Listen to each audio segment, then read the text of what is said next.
Hi, everyone. My name is Yumari Martinez. Bienvenidos. And I co-direct the Columbia Justice Lab's Youth Justice Initiatives team. Our youth justice portfolio aims to create a world where all youth, especially youth of color and those who have long been marginalized, have the opportunities and supports they need to grow, flourish, and thrive in their own homes and communities outside of the legal system. On behalf of the lab, I want to thank you all for joining us here today as we embark on our second meeting of our Taking on Transformation series. Our focus today will be on racial justice and equity, specifically why it is so crucial to bring a racial justice and equity lens to system change when aiming for youth justice transformation. This topic is always important, but seems especially important at this moment, where we are hearing more and more conversations about increased violence and need for safety. Our work today and beyond is to be truth tellers.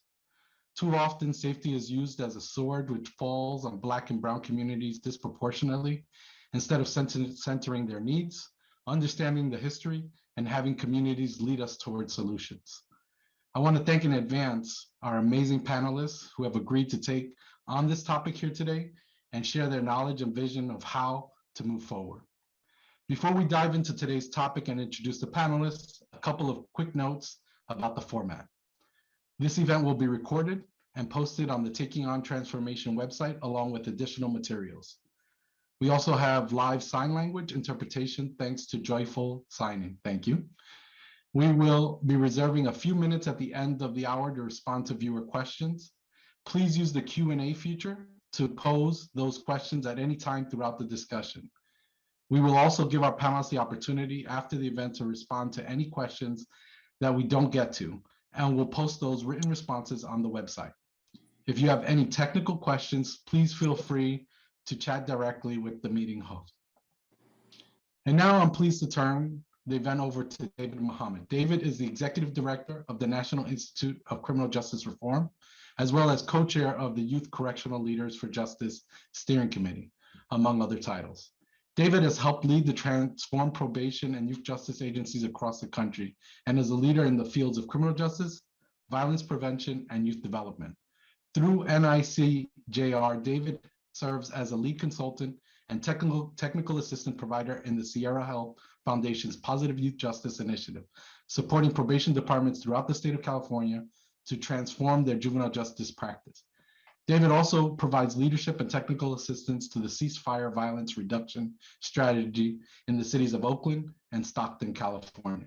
David is also consultant and technical assistance provider to Cities United, a national initiative to drastically reduce the Black male homicide rates in American cities. David, the floor is yours. Thank you very much, Yumi. Welcome, everyone. Very excited to be here with you today for this critical discussion.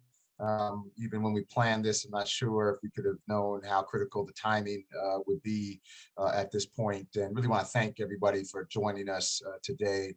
As Yumi said, I have maybe sound old, but I have had a bit of experience in and out of the system in several ways. But spent 10 years, about almost a decade, working inside of systems as one of the deputy directors in Washington, D.C. juvenile justice system, in New York, as in the probation department, and in Oakland, running the probation department. And before that, as growing up in Oakland, my own direct experience in the juvenile justice system, as well as the child welfare system. And I've spent the last 10 years working around the country around trying to help systems transform, both correctional systems, supervision systems, as well as policing, particularly around the work of reimagining public safety and violence reduction. And all of that has taken me to this discussion, or this realization that we have made tremendous progress in reducing the number of people in, particularly young people in the juvenile justice system. And in fact, it's pretty extraordinary. Had you told me when first time I ever conducted a workshop in a juvenile facility was in 1995, and started working continuously since 97. And had you told me then that where we would be today in terms of just population, I would have thought you were crazy. And even though we've made this tremendous progress, we still have a lot of work to do, and we still have tremendous racial disparities. And before I introduce the panel and we get into this discussion, I just want to give an example of both progress and then challenge, right? So at the Department of Youth Rehabilitation Services, I was just last week with a relatively new director I'm really excited about, Hillary, and she was telling me that they're at the number of 111 young people committed to the system. When I left DYRS, we had 1,200 youth committed to the system there. In California, when I started, working in the state juvenile system, working as a nonprofit coming in to teach programs very, very much like what King Tone has led in several places, there were 10,000 young people in the state system, then called the California Youth Authority, and it's now called the Department of Juvenile Justice. There's now less than 800 youth in that system. So from 10,000 to 800, the story that never gets told is there were also, I think, nearly 10,000 youth on juvenile parole. Juvenile parole doesn't exist in the state anymore, and the state system is closing entirely soon. So extraordinary progress. And I talked about two coasts, but all over the country, this is true. I was in Indianapolis last week. It's true there as well. But disparities are actually greater. And this is sometimes difficult to get our heads around. I try to use an example. I should have written it down first. But so if we had 10,000 youth in the system before, and 500 of them were Black, and now we have 1,000 youth in the system and 800 of them are Black, we have the net result of far, far, far fewer Black youth in the system in this example. Yet the disparities are greater. We went from 50% to 80%, right? And so while we must celebrate progress, we must acknowledge the challenges and actually the much greater disparities that exist in the system. And so to be able to have hold both places in our head and understand the need for greater change. So with that, I just want to lay that out as a place to start in this discussion. And I want to first introduce our panel members, and I'm going to ask, I'm going to introduce all three, but we're going to go in the order of the introductions and the initial comments. First, we have Deputy Chief Administrative Judge Edwina Mendelson. Judge Mendelson heads the newly expanded New York State Unified Court Systems Office for Juvenile Initiatives. Speaking about a state that has had extraordinary reductions in their youth systems. She leads the Equal Justice in the Court's initiatives and directs several other juvenile and family justice initiatives. Additionally, as a member of the Chief Judge DeFore's commission to reimagine the future of New York's courts, Judge Mendelson serves on the Regulatory Innovation and Online Dispute Resolution Working Groups. And Judge Mendelson now also oversees Unified Court Systems Office of Policy and Planning. Thank you and welcome, Judge Mendelson. Antonio Fernandez, often known as King Tone, was the leader of the New York chapter of the Almighty Latin Kings. He has worked directly with organizations and government agencies in Washington, D.C., New Jersey, New York, Spain, Ecuador, to redirect their energies toward community building. Tone has facilitated workshops for probation departments, schools, communities to help them better serve young people. He leads Grow Up and Grow Out, hopes it will lead to young people to find new paths towards social personal growth and transformation. King Tone has done extraordinary work in the facilities that I helped open in New Beginnings. And I remember us struggling to see how we're going to fit 60 young people in there. I think there's less than 30 now. And the extraordinary work of credible messengers from New York to DC and beyond. Thank you and welcome, King Tone. Alberto Morales is a member of the Social Justice and Wellbeing team with the W. Hayward Burns Institute.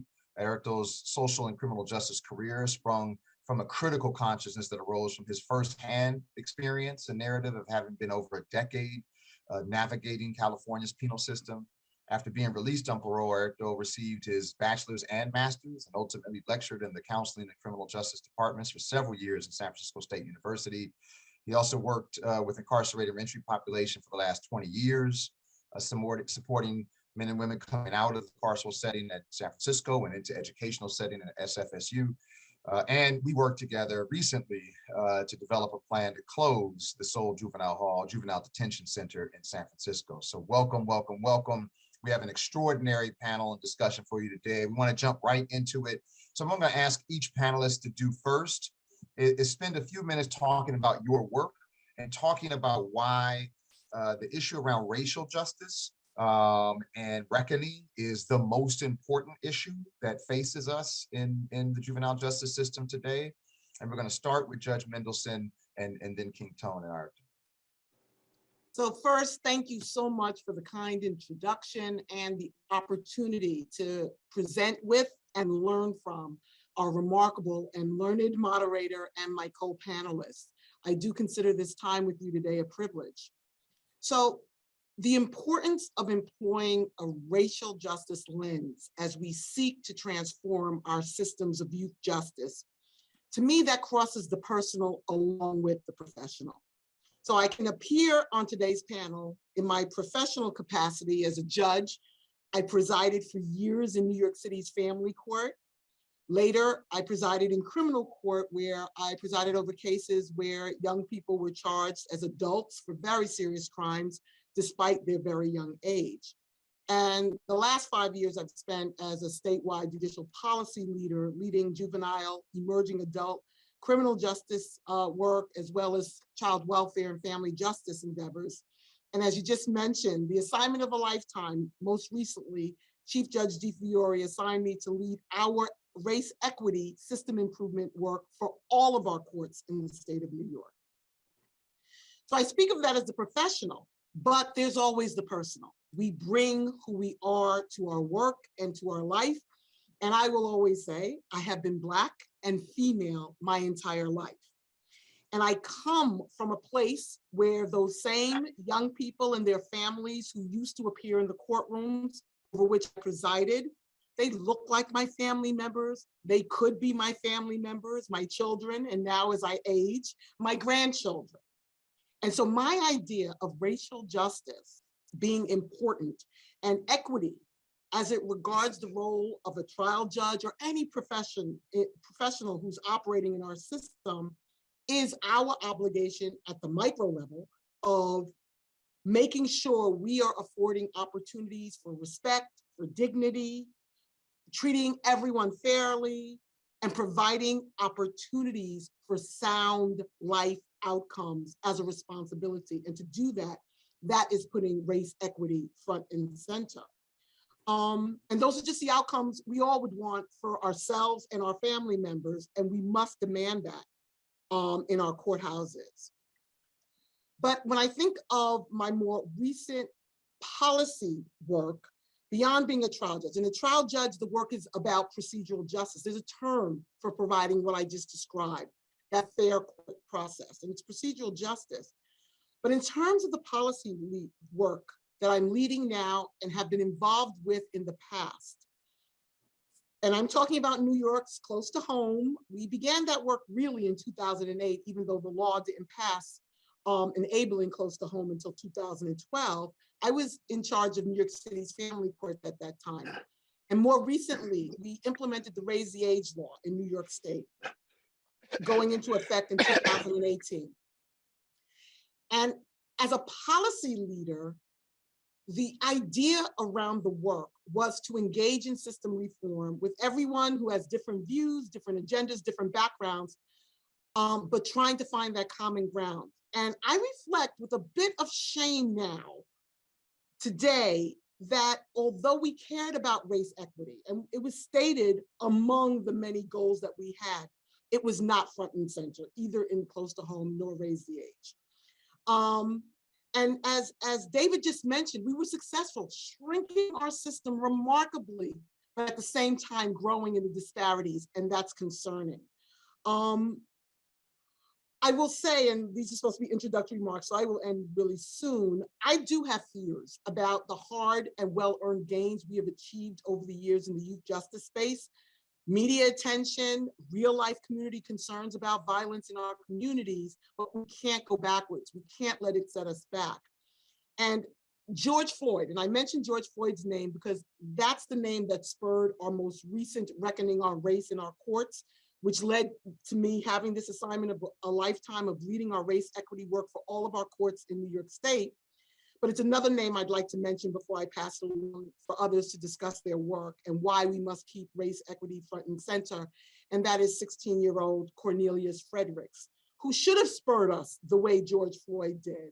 And his tragic death in a caring facility while under restraint by staff is tragic for us all, but is a call to action for us all as well. Thank you. Thank you very much. Thank you, Judge Mendelson. King Tone, can you tell us about your work as well as why, as Judge Mendelson said, we have to have the issue of racial justice front and center in this work of justice transformation? First of all, thank you for having me. I'm humbled and, well, I think as never being on the other side, as someone who was servicing people that were hurt, I was the hurt victim. I was the young adult that had a good mother, had a good father, raised Christian, had everything I wanted in life, but money. And that capitalistic hunger awakened in me every time I watched cartoons. Along with my educational channel, there was a lot of channels that told me if I didn't have these things, I wasn't an American, I wasn't equal. And being a Puerto Rican, not understanding what a Puerto Rican was, I got lost in East New York, 1970s community, where the things that I could get from America was cocaine, crack, and anything else to start a life of probably prosperity faster than I could get a Social Security card, get an understanding from a social worker, and get a life plan that set me on a life course of positivity and becoming a Marine. I went to Rikers Island in 1980. 1986, I was sentenced. I became a Latin King. And I signed 1 day in jail, 5 years probation. I got off probation 2009. Think about it. They took a little crime that I did and gave me my first felony that never ended to 2009. That is justice in America in its best. Make a deal when you're poor. It's never get justice. Get a deal from justice. And with that, I took it on that I thought racial justice was, what happens if I could tell the power group that they're not a gang? That if we remove the stinking thinking and the capitalistic piggery we picked up and went back to the village with respect, honor, love, what would a gang look like if we loved on it? And I helped transform the Latin Kings in the 1990s. Along with Richie Perez Congress, we did a coalition called the United Families Coalition New York, where we got 3 officers indicted, Officer Lavodi for the bias murder of a chokehold, where we got the Rosario parents. So we fought for justice, Volpe against Luima, and we turned the gang, and by the thousands, we fought against Giuliani stop and frisk. We fought against guns in school with cops.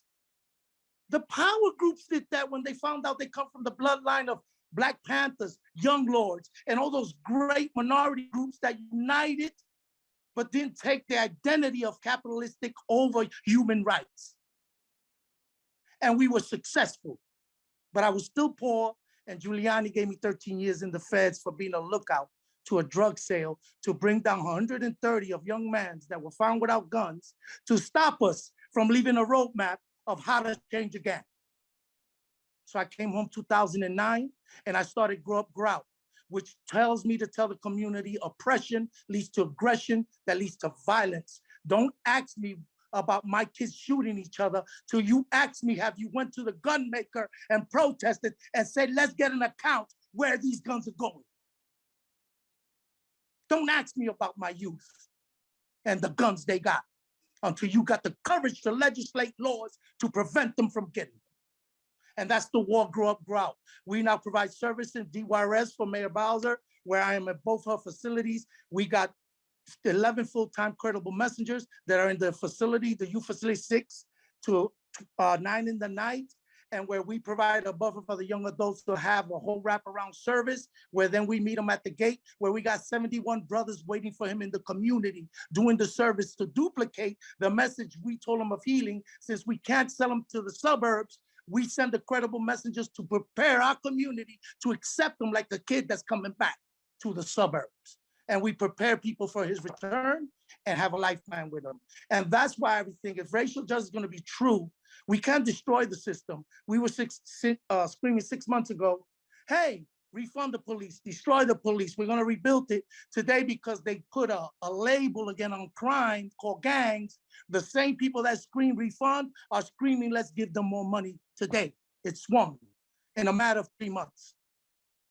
So I'm saying, what are we going to do to stop it and to recalibrate this and make them understand that the work ain't finished? So that's why I think it's very important, not only politically and legislate law to take all our kids out of adult jails into younger places where people like me could help them and prepare for what they're facing. That's what I do. And thank you for having me. And that's what I do today. And that's why I did it yesterday. And I hope today I could give you some remedies, how we found out to relieve the oppression so you could teach as the aggression goes down and you prevent senseless violence. Thank you. Thank you. Thank you. Thank you, King Kelly. You must have had like the 5-minute mark timer, man. You were perfect. I do this. Quick question. So you're in a, I know this well, but I want to make sure everybody else heard it. You're in the facilities every single day. Every 7 days a week, 7 days 6 a in the week. morning to 9 o'clock. We're not only in there, we put in 125 notes a day with my credible messages. We are part of a core teach group. So we don't walk around telling war stories. We are in the schools. We know their life plan. We prepare them for the street. We give them a 4 o'clock group with restorative justice, mental health, behavior health, and the credible messenger every day at 4 o'clock. As brothers in unity in our village, we talk to our kids and each of us get a plan and an understanding of where they want us to go as a team, as the core team. That's what we do every day in New Beginnings. Thank you. And yeah, one of the things I wanted to clarify, you said 6 to 9, not 6 p.m. to 9 p.m., 6 a.m. to 9 p.m. All day, every day. Thank you. Thank you. Thank you. Thank you. Airto, same piece. Can you talk about, obviously your experience, your work, and why racial justice is so important to this work? Yeah, for sure. Thank you. Appreciate being on this panel. Greetings, beautiful people. It's an honor and a privilege to be a part of this conversation. And first and foremost, I want to honor and acknowledge all of the youth and families that have been harmed as a result of this system we are discussing today being imposed upon us as a result of colonization. We've been going through this for a long, long time. And as someone who has experienced the youth justice system and its mother, the adult system, I could tell you a few reasons of the importance of having a racialized lens when discussing, which I believe should be the shuttering of the youth justice system versus transforming it. These impacted technologies of oppression from Europe inherently have caused tremendous amounts of harm and trauma here on Turtle Island to the present day to many different populations. This facet of institutional oppression on our youth has from the outset been nothing but a guise for social control, veiled in white supremacy, and has over time been refined and cultivated via policies and practices that have continued this racialized social control in what today only some believe is a youth justice system. Let me put some historical context to that. When we look back at the youth justice system here on this continent, we note that it was born out of the adult system where youth were being abused in unspeakable ways in atrocious conditions in the 1800s. And when there was a push to develop an alternative for youth, non-white youth sat in those horrible and horrendous conditions for an additional 10 years before those horrific disparities were even addressed. As the youth system grew on a national scale, since it was born in racialized oppression, all of its feeders, such as the courts, probation, and law enforcement, carried out that same legal oppressive motif over time, and likewise on a national scale.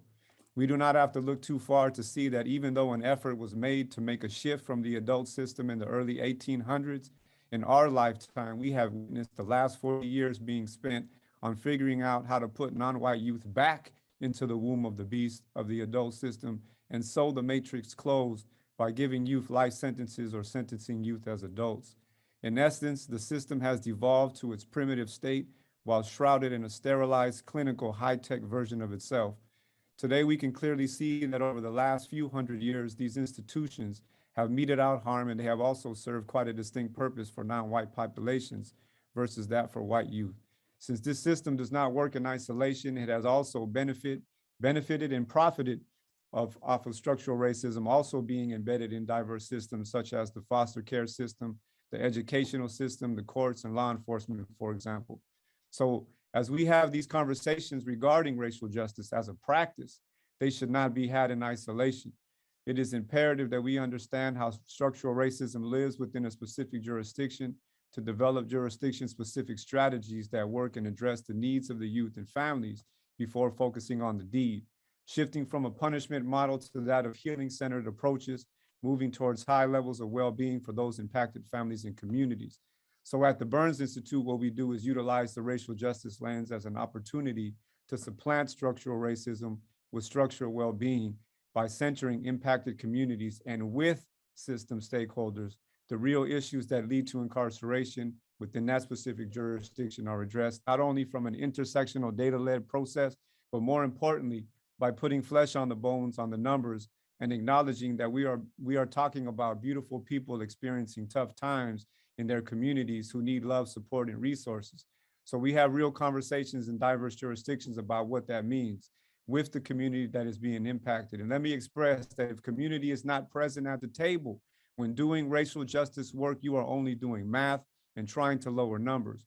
We see this quite often across the nation where jurisdictions have done many reforms, but actually never get to the source of disparities and actually have caused, as David had mentioned earlier, higher disparities and more harm, as we have seen in the lower numbers of incarceration by higher rates of disparities. But what we see as transpiring is that we have reached the threshold of what reformations can do in relationship to racial justice. And with that said, we have reached a double crux of concern, that of a high level of disparities, and also the idea that many jurisdictions lean on, which is that as a result of their reform efforts, all of the youth that are incarcerated are exactly where they are supposed to be. And they usually cite certain laws and codes to back up their position and express it is out of their hands. But these are the hard conversations that we need to have in relationship to safety via oppression and addressing harm via healing. This is the next level of the work, that of dismantling structural racism and doing sustainable racial justice work and repairing communities. It should not cost approximately $500,000 to incarcerate a young person for a year, but when that youth is in community, they can't find 2 pennies to rub together. So it is of the utmost importance to observe how the money flows, how it is invested within the jurisdiction, and make the necessary changes to make sure money goes to those communities where it is needed. If the concern is violence, let's invest in credible messengers, well-being advocates who can actually stop the violence in the same way that we invest in people who show up after the violence is done and there is a cold body on the ground. That is not safety by any stretch of the imagination. Also, when doing this work, of the utmost importance is that the lens should be kept on the forefront of our minds, is that we are not talking about the young folks' behavior, but rather the system's practices and policies and how they affect and impact youth and families. Thank you, Alberto. So we've had some deep stuff, some really incredible, I think, guidance, as well as information, as well as warnings around how we engage and what the future holds. And speaking of what the future holds, what I want to do just a quick round with us, and we want to open it up for questions in about 10 minutes. And so I want to do 2 questions to everybody in 10 minutes. And the last question I'll ask is, what can we do? What can we do next? What can we do in the next month, the next year, and the next decade? So think about that. But right now, what I just want to put out there is, I think all of you all have alluded to this, what I'm calling what used to be pending pendulum shift, that we're fully there. And we see, because of the increase in gun violence that has occurred over the last 2 years connected to COVID, you have had some I would call kind of irrational calls back to the horrible old days of mass incarceration of youth, because we never got away from that for adults, right? We actually did get away from it from youth, but never got away from it from adults. So back to the mass incarceration of youth, back to some kind of, outlandish calls in some cities. And I will also point us to, I think, an extraordinarily helpful book that called Locking Up Our Own, that had been talking about the past, and I'm concerned about that it's now talking about the future, when people of color themselves are the decision makers in causing mass incarceration. And I think it's a very critical read for us at this time. James Forman, the author, worked in DC as a public defender and worked to start the school in New Beginnings, the Maya Angelou Academy. And so we also have a lot of hysteria around youth involvement. And just a quick point of data is my organization has had the ability to assess gun violence in several cities around the country. And in all of them, the number of juveniles legally, right, talking about number of young people, but people under the age of 18 who commit gun violence is incredibly small, smaller than we realize, right? And so in Oakland, San Francisco, Indianapolis, Washington, D.C. are cities that we've done this analysis, as well as Portland. In each of those cities, young people under the age of 18 are less than 10% of the folks who've been arrested for gun violence over a period of years, which is included this last period. Now, yes, there's a few cities where we've seen an increase in carjackings, the vast majority of which do not end up in shootings. And so we need to, yes, we have to address the gun violence. As Airto said, there are effective community-based ways to address gun violence.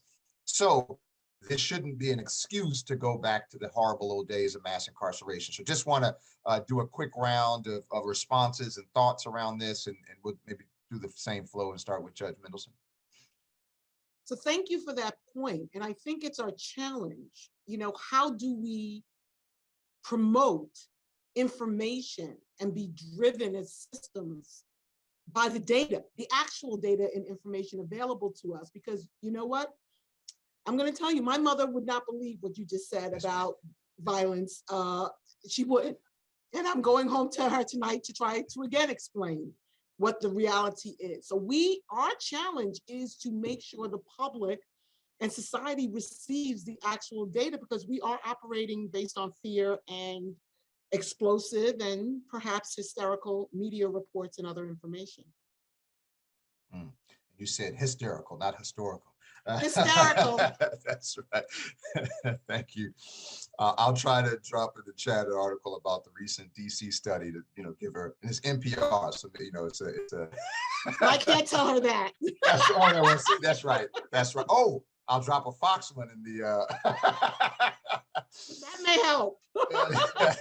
I'll drop that one in the chat. King Tone, thoughts around this wave? Obviously in New York, we've got a intriguing administration there at the helm, and there's been calls for more credible messengers of street outreach, and the other end calls for going back to some of the NYPD teams that cause so much harm. So thoughts on this era we're in. You're on mute, though. Someone at City Hall called me and they gave me a grant, because listen to the story just real quickly. We got credible messages across New York. They're helping with the gun violence. Our Black brothers are understanding, but we have left the brown behind. They had the Trinitarios, the Latin Kings, and the MS crime coming up. Why they flooded black nonprofits with the money and the know-how to do it and to get to the street crews, but they didn't invest the same amount at the brown, nor that they prepared them and taught them how. So someone said, can you start the process with CM3 National and Grow Up, Grow Out, teach us how we bring them up to speed, and then how we marry each other, because no movement does well alone if it doesn't involve all the oppressed people and all our power groups and our kids, right? That's one. Two, we allowed ourselves to depend on people to tell the world who our children are. And we got quite content letting them tell our story. So we didn't contest when they labeled our kids gangs. When they still fight in hockey games, where my kid has that same kind of fight that two adults have on the ice, in a school, he will get a felony and get 5 years in jail. Come on, people, talk to me. So what I'm saying is, when they call me, I started off first. Look at this, a true story. Yesterday, I threw the first Grow Up, Grow Out launching of uniting and seeing how I bring this message to the Latino community. But not only that, to where I tell our Black community, we need your help. And I threw it in National Action Network, one of their churches in Brooklyn, and I forced my little way in there, and 100 people showed up on my first event. Half was Latino, half was National Action Network, and I let the fireworks go off with music and food. And a 10-year-old kid stood up yesterday, and he cried, and he said, "Tone, call me, I'm scared, but I want to tell you something." I said, "What?" "Tell them." It's on film. Yesterday, I had a knife, and my 4 friends, after I left it in the snow, we found these 4 kids, and we told them we came, we fed them. They don't tell who's their parents. They didn't tell us nothing, but they showed up. Look at this story. And in showing up, I'm going to end it with this. This is what happened. He got up and he said to me, "Yesterday I had a knife, and I had it in my book bag. And I went because someone keeps bothering me. My friends are scared, and I was going to stab him. And I got scared and I cried. And when you found us, we were in the store talking about it. And we came here and I heard all your stories, credible messengers. And I knew the right decision I made because I'm not in juvie." And he said, "Could you be with me so I'm not scared no more?" And I gave him back to his village, to the wraparound services he deserves, because he shouldn't have had a knife. He should have had a big brother. And we got them out there, but they're not being trained and put at the right place with the right knowledge and being 10% smarter than the problem. So the other problem is, to change this labeling, we must help our returning citizens, who we telling all the healers to get new laws that legislate where they could go in schools, they could go in libraries, right? And then get the credible messenger more than the low end of the barrel, give him the 10% tools that he could become the case manager, a mental health specialist, and where he could earn the right, because we can't tear the system down, but we could replenish it with good and strong men that know how to run it.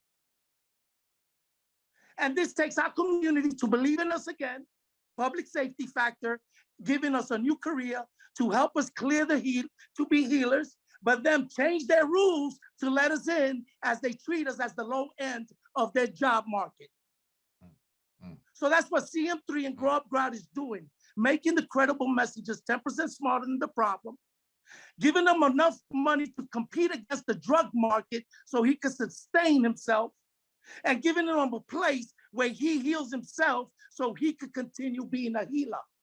And if you label us as returning citizens, as the kids, as gangsters, no one will ever invest in my dream of doing this process of restorative justice, to replace it, to replenish it with people that love the kids, instead of look at them at that old model from Willie Lynch. Ain't none of them good if they're in threes.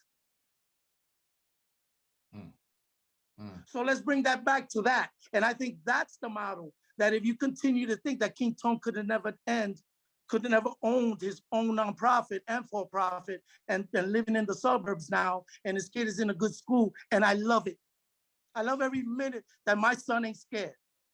So what I'm telling you, how do we invest in 100 times 100 King Tones and more to prepare them to help us bring our children back and reheal our village? So I think the labeling and allowing others to talk for hours is a sin. Thank you, King Tone. So powerful stuff. Thank you for your passion. Thank you for your life's work.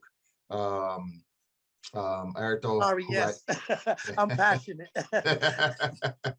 um, Airto, who I've heard be just as passionate and strong. I want to just ask you around this notion of this, concern we have about moving into a problematic era. Yeah, appreciate that fire, Antonio, man. It's necessary, man, to bring that fire to all spaces.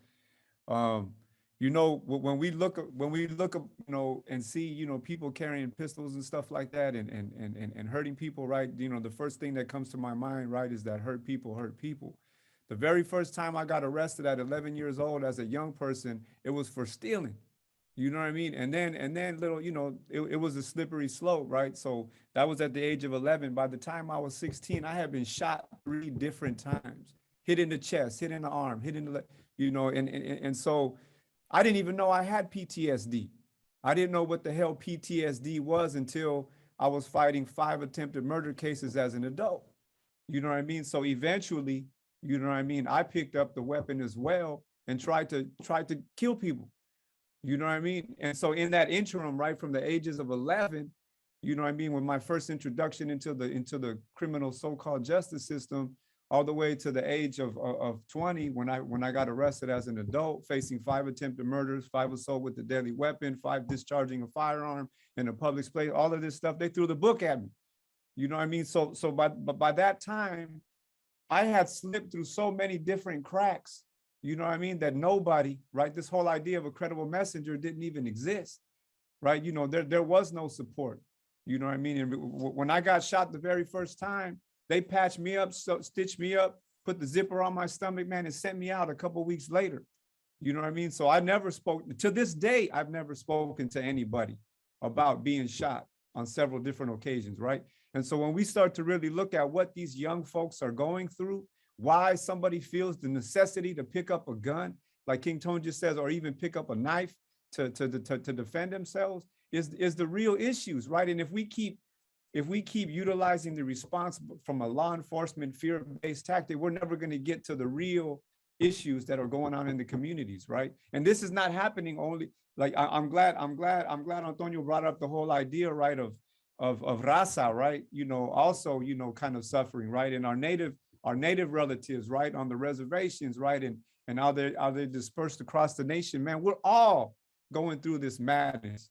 You know what I mean? And so at the end of the day, there needs to be a necessary investment in the communities and having folks sit down. Some of these things that are going on, this so-called violence in the communities are like Hatfield and McCoy stuff that's going on for a long time that could be stopped if folks just sit down and invest in the time that folks need to heal. They need to heal. They need to know you don't have to pick up the gun because so-and-so shot so-and-so, right? And have these real crucial conversations to build, through communities. And as indigenous folks on this continent, we always, that's why I don't like to utilize the term Black and brown, because we're tribes and nations. We're not a damn color crayon in a crayon box. We're real people. And when you start relegating us to Black and brown, then it's easy to detach and put us in certain categories and boxes that don't actually, land to actual needs that we have as diverse people in this United States of a so-called America, right? So there's a lot of different diverse needs that we have that need to be addressed, and it's not going to get done by swinging that pendulum back to the era of the 90s and just locking folks up, as we're already seeing happening in San Francisco. And I think in New York, I started to see folks start to say they were coming up with this technology of being able to see if folks were carrying pistols. And to me, that's just another veil of, like a modern version of the stop and frisk, and so it's really important that when folks are making decisions about how, this rise in violence is addressed, that those that are impacted the most are at the table to give the strategies and the modalities on how to move forward, and that philanthropy, that the money actually flows to those communities, to those people, and that it doesn't go into a, from a law enforcement kind of perspective, because that's just going to lend to more violence, right? So, once you have someone, and I want to give an example as well, right? And I, just not talking, my nephew, recently, was arrested for an attempted murder in San Francisco for a serious crime, right? And someone got hurt, stabbed, and it was a sad scenario, right? And so, and folks want, the system traditionally wants that pound of flesh. They want to basically, so he was facing 4 years, but the community rallied behind him,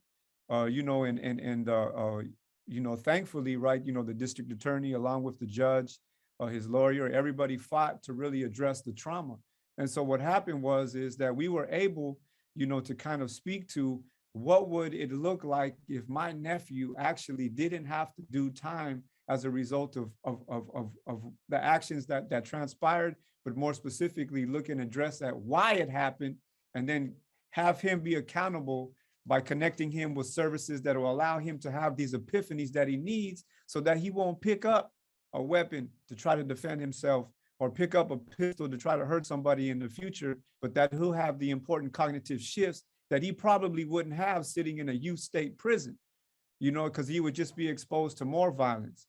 And so thankfully, all parties involved agreed, that my nephew needed therapy, he needed counseling, he needed a mentor, and so he got connected with all kinds of services, and so he got sentenced basically to the community. And so here we have this whole idea of what in California is called a 707B offense, right? That basically says that if you commit this specific act, you need to do time, you need to be locked up. And that's not the case. You know what I mean? So the important piece, right, is that you have judges, right, that have the power to be able to make a call, right, when, to do things in a different modality, man. And that's really, really important, that also at the table that judges are given this vast idea of what else could be other than what exists.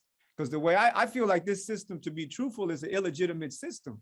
It was imposed upon us, right, since colonization. And so we really never had a voice in what this system should be. It's always been imposed upon us. So let me thank you, Arto, and I think that's an extraordinary example recently of a very serious offense for a young person, and the community rallying together, the system engaging and coming up with a alternative to what would usually happen, that's around really dealing with what does this young person need and how can we ensure that doesn't happen again, not just tolling time in a place, but providing what this young person needs for this not to happen again, and for there to be success. So thank you for that example. Judge Mendelson, we're going to go to the questions, and in the questions actually are some questions around next steps, and so I think it works out well. So we'll give this first question to you, Judge Mendelson. It's from Christy, who says, how do you center both race and gender equity in your work? We have great disparities among our girls and gender expansive young people. Without centering Black and brown girls in the work, they are often overlooked, and we see the number of girls impacted by the system continuing to rise. Well, thank you for that question, which allows me to tell you that I'm not just leading our race equity work in our courts. We've got a system reform or improvement effort, although that's not the preferred term. I'll find a better one next time, that relates to gender bias and fairness in our courts for witnesses, victims, those who appear in our courts, and special attention, particularly for our girls of color who are justice system involved. And I'm leading some important courts-based system reform in that space as well, because as I made the point, I've been Black and female my entire life. Intersectionality matters. All identities by which a community can be marginalized or harmed needs to be the focus of our effort. So I thank you for that question.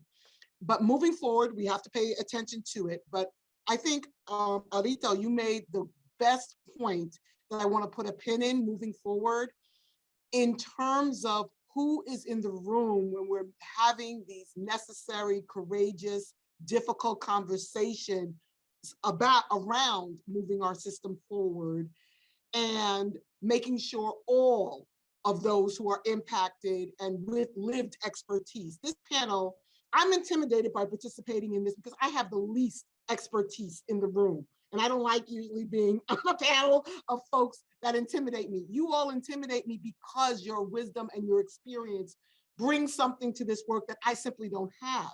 And we have to have that as justice partners in our rooms where we're having these difficult conversations. But I will tell you something else. We can't just talk to those who agree with us because we've been talking to each other and ourselves. We have to talk to the people with whom we disagree. Harder to do. We did it a lot with Close to Home.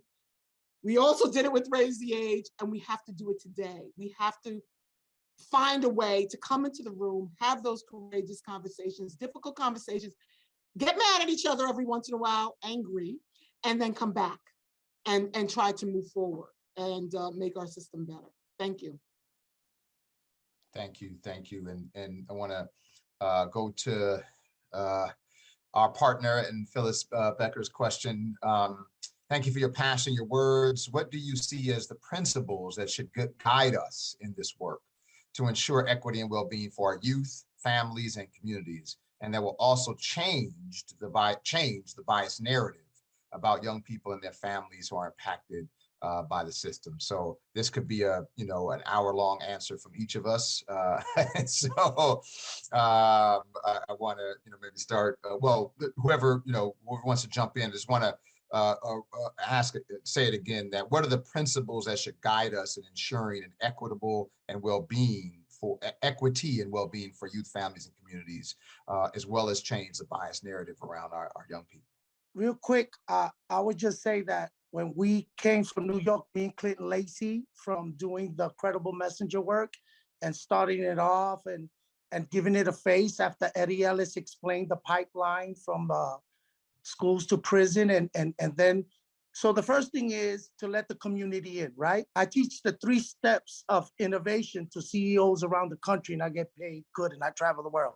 So the first thing I did with the Latin Kings as a people that were ignored was give them a voice. I brought them back in, like I said, town halls, give them the voice, tell them who you are, why you were brought, and what they told you to do, but you scratched the list, and now you're gonna come through their hood to find out, because you want to make a real list, right? So then we made our real list. After we make the real list, we find a safe space which gives them the power to disagree and agree with people who know how to control feelings and emotions and teach the community how to do these things without leading to the adults arguing that examples to the youth who understands unity when they haven't seen it yet amongst those who are teaching it. So once you get that space and you got the re-information, good information, then you do your action. Too many times we expect our youth to do a Million Man March with Black youth, Black Lives Matters, but we never spend a month before we went in there to teach them what is crowd incitement, what it is the act of what you could do, but not doing it so the camera doesn't move from a burning Walmart from the mark where they killed the young man or the knee was on our neck. How do we do these valuable things to our community, which then will lower the crime rate? So me and Clint Lacey there real quickly, we first invested in the community to make them understand the policy, who was the credible messenger, what it was our purpose, and that we will open the doors to give them the money because the money belonged to them. We were just entrusted with how to give them an idea of how to help each other, but we're gonna use them to heal each other and then tell us how to run DYRS, which led us to bring all our girls back from, they were outsourcing them to private prisons. We brought them all back, which gave us $3 million, which showed that Clinton Lacey as a director was a good steward. After we got the $3 million, we got 7 providers, wrote FRPs that fit broke people doing big, rich work. And we set them off. And we trained them and we let them in the jail, into 450 and into it. They knew what we were doing because they were present every step of the way. And let me just a quick thing, because I think you also answered the next question, which is perfect, Antonio, is so just to reemphasize, there was millions of dollars being spent in DC to send young people to residential treatment centers. And so what Director Lacey did at the time was bring those young people back, capture that savings, and invest that money into community organizations to provide this credible messenger to these young people. And so, which has been, pretty extraordinary success, both in terms of an example of reinvestment, but also in terms of working with these young folks, and many of whom are being developed to become credible messengers themselves. And so, Arto, I also want to ask you around this question around the principles to guide us around equity and well-being. You've talked a bit about some of this, but also this narrative change of young people and families impacted by the system. Yeah, I think it's interesting when we do work across the nation and we actually ask folks that work within the system, what is the purpose of detention? They really can't get a grip on why they do what they do, and that blows my mind, right? Because you might hear one thing from the judges, you might hear another from the district attorney, you might hear something else, and so at the end of the day, when I was locked up, I read a lot of books, and one of the books that I had come across was Chinese philosophy, Confucian perspectives, and there was a term called the rectification of names, and I really fell in love with this concept because it kind of tapped into the idea that once you corrupt, to a certain extent, like the term mother, right, and that terminology, becomes corrupt, and you no longer are a mother, right, in form, right, then that becomes corrupt. And so when we look at the names, right, of people who work, you got counselors, they're not counselors, you know what I mean? You got folks, you got these places called juvenile detention centers, or like in San Francisco, Youth Guidance Center. They're not doing no guidance in there, right? So we got to get to the rectification of names, right, in terms of really putting a face to the reality of what occurs, within the systems that exist, right, until we can shutter them.